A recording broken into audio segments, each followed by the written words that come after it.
Compartilhar uma história minha. Desde pequena, minha mãe tem nos ensinado a gente a fazer as tarefas de casa, lavar a louça, jogar o lixo, varrer o chão. Não são apenas tarefas simples, mas são tarefas que constroem ética, que trabalham o nosso estado cerebral e emocional, constrói história.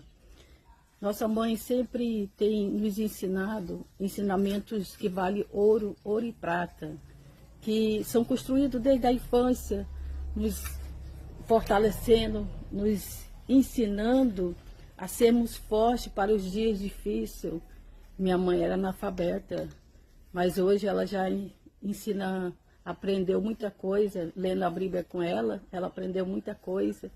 E eu sou grata a Deus por ter minha mãe assim, ter me educado com uma boa educação e ter construído ética na minha vida, memórias que valem ouro.